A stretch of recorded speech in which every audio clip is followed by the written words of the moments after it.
You are listening to the Global Slovakia podcast, sharing Slovakia's untold stories, hidden heritage, and cultural treasures with the world.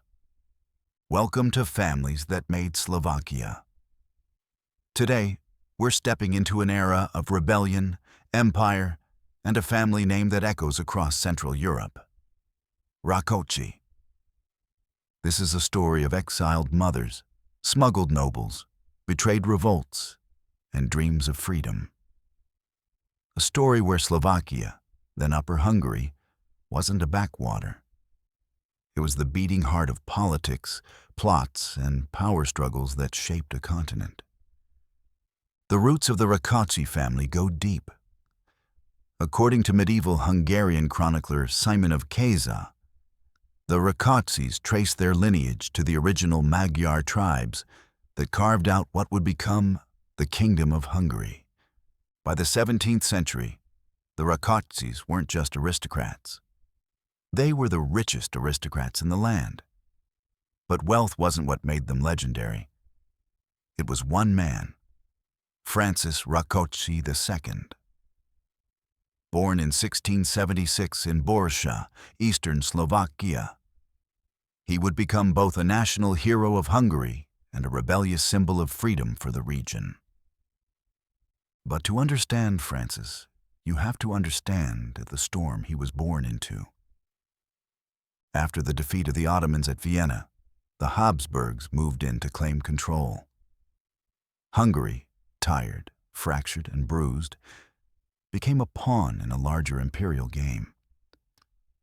The Hungarian nobility split.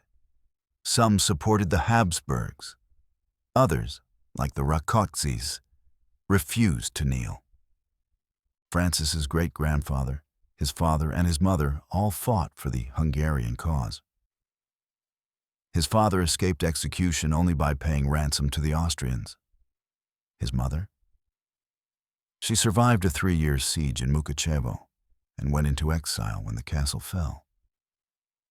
Francis was raised by Jesuits. But the fire of rebellion didn't go out.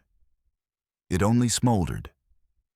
In adulthood, Francis inherited vast lands, but the court in Vienna never trusted him, and they were right not to. From his estates in Šariš, Francis plotted in silence. Aristocrats came from far and wide to meet. Ideas turned into conspiracies, and then one leaked.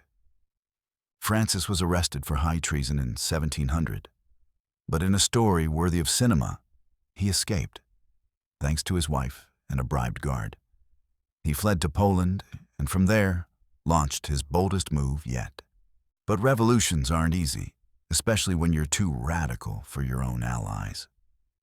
In 1703, Francis returned home with a small army of poorly armed and trained men, mostly peasants from his estates. It wasn't a nobleman's army. It was a people's army. Why were they so ready to fight? Francis promised to free those who fought by his side from taxes. But the aristocracy distanced themselves. To them, it was too peasant.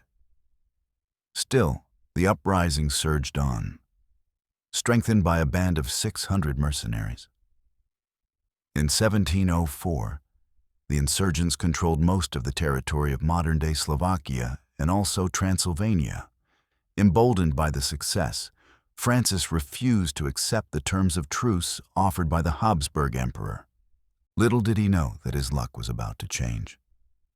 In 1708, at Trenčín, Francis fell from his horse during a decisive battle. He lost consciousness and the war. The peace treaty was offered to him in exile, but again, he refused. As a result, his castles and over 200 villages were seized.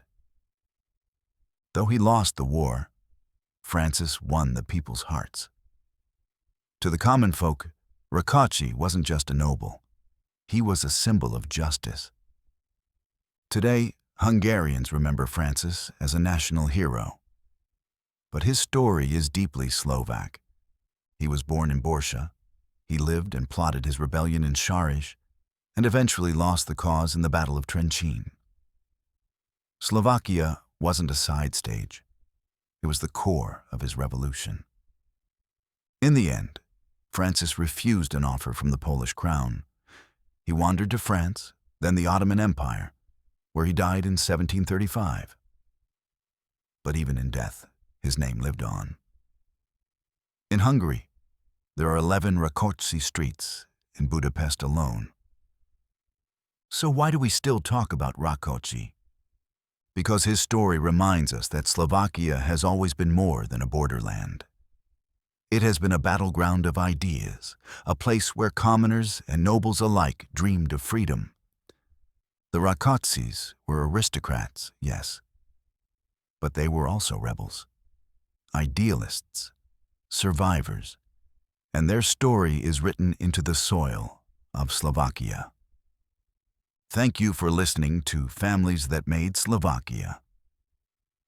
If this episode inspired you, share it with a friend, a teacher, or anyone proud of their heritage. To go deeper into the stories, ideas, and history that shaped Slovakia, explore our online program, Heritage and Homeland. It's our most popular course, and it's certified for the Slovak Living Abroad certificate.